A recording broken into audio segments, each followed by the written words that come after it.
ધોરણ 1 વિષય કલરવ.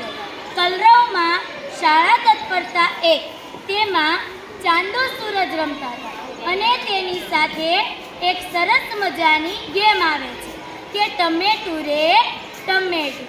તો ચલો તમારે બધાએ રમવી છે ને કે તો તમે બધા મારી સાથે ગાશો ને? ચલો.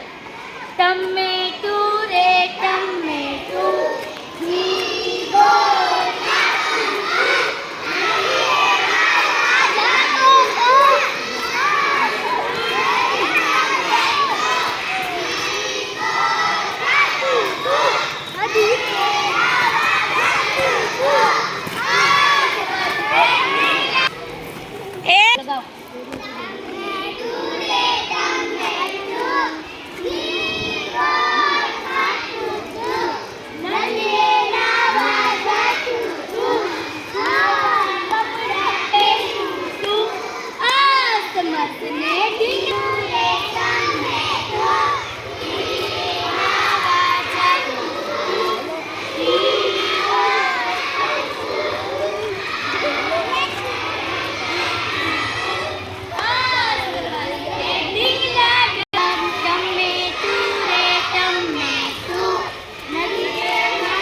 નદીએ